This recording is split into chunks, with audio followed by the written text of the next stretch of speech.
Hi friends, welcome to அட்மான் tech. நம்ம இப்போ இந்த வீடியோ என்ன பார்க்க போகிறோம்னா, ஆதார் கார்டை பற்றி தான் பார்க்க போகிறோம். அதாவது ஆதார் அட்டையில் விவரங்களை மாற்ற லிமிட்டை தாண்டினா நமக்கு எவ்வளோ அதாவது அபராதம் விதிப்பாங்க அப்படிங்கிறத பார்க்க போகிறோம். மத்திய மற்றும் மாநில அரசாங்கமாக இருந்தாலும் சரி, நிதி நிறுவனங்களாக இருந்தாலும் சரி, இது சம்பந்தப்பட்ட எந்த சேவைகளை பெறுவதற்கான ஒரு அத்தியாவசியமான ஆவணமாக தற்போது ஆதார் அட்டை வந்து இருக்கும். இந்திய குடிமக்களுக்கு இது தற்போது ஒரு முக்கியமான அடையாள அட்டையாகவும் இருந்தாலும், ஆதார் அட்டையில் இருக்கக்கூடிய விவரங்களை சரியாக இருப்பதை வந்து நாம் வந்து உறுதிப்படுத்தி வச்சுக்கணும். ஆதார் அட்டையில் உள்ள உங்களுடைய பேர், முகவரி, பிறந்த தேதி மற்றும் பிற அத்தியாவசிய விவரங்கள் அப்டேட் ஆக இருக்குமாறு பார்த்துக்கொள்வது அவசியம்.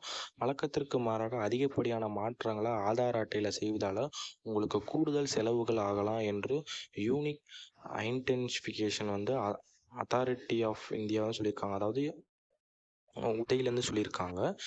ஆதார் அட்டையில் உள்ள விவரங்களை நீங்கள் எத்தனை முறை மாற்றலாம் அல்லது அப்டேட் செய்யலாம் அப்படிங்கிறத அந்த வீடியோவில் சொல்கிறேன். அதாவது இந்த யூஐடிஏ, அதாவது ஆதார்லேருந்து வெளியிட்டுள்ள வழிமுறைகளின்படி ஆதார் அட்டை சம்மந்தப்பட்ட ஒரு சில கட்டுப்பாடுகளை வந்து தெரிஞ்சுக்கலாம். அதாவது டேட் ஆஃப் பர்த்து, ஆதார் அட்டையில் உள்ள உங்களுடைய பிறந்த தேதியை நீங்கள் ஒரு முறை மட்டுமே மாற்ற இயலும்.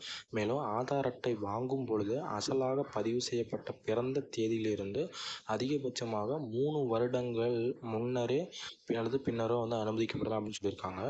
முகவரி, ஆதார் அட்டையில் உள்ள முகவரியை நீங்கள் மாற்றுவதற்கு உங்களுக்கு எந்த விதமான லிமிட்டும் கிடையாது. எத்தனை முறை வேண்டுமானாலும் எந்த ஒரு கட்டுப்பாடும் இல்லாமல் உங்களுடைய முகவரியை நீங்கள் அப்டேட் செஞ்சுக்கலாம்.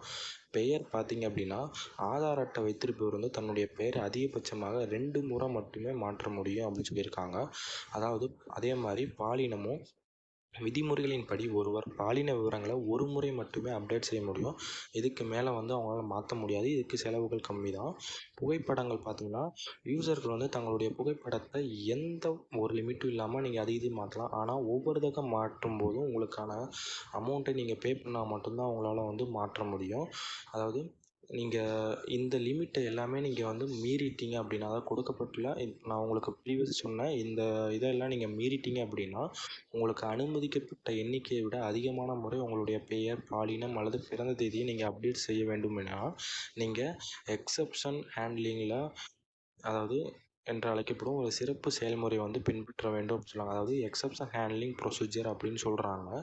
இதுக்கு நீங்கள் வந்து இந்த ஆதார் பிராந்திய அலுவலகத்திற்கு போகணும் அப்படின்னு சொல்கிறாங்க.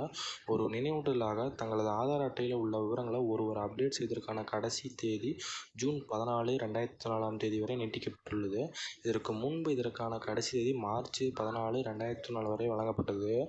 தற்போது கடைசி தேதி நீக்கப்பட்டு குடிமக்களுக்கு கூடுதல் கால அவகாசம் உள்ளது. இந்த கடைசி தேதிக்கு பிறகு நீங்கள் செய்யக்கூடிய எந்த ஒரு மாற்றங்களுக்கும் unique identification authority of India வந்து உங்களிடமிருந்து குறிப்பிட்ட கட்டணத்தை வந்து வசூல் செய்வாங்க.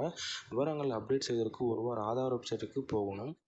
அதாவது சப்போஸ் உங்களுக்கு கால வரையறையற்று நீங்கள் வந்துட்டு எக்ஸ்ட்ரா நீங்கள் பண்ணிட்டீங்க அப்படின்னா, நீங்கள் வந்து கண்டிப்பாக நீங்கள் வந்து ஹெட் ஆஃபீஸ்க்கு போய் மாற்றுற மாதிரி தான் வந்து இருக்கும். இதை வந்து நீங்கள் கருத்தில் கொண்டு ஒவ்வொரு முறையும் உங்களுடைய டீட்டெயில்ஸ் எல்லாம் நீங்கள் மாற்றணும்.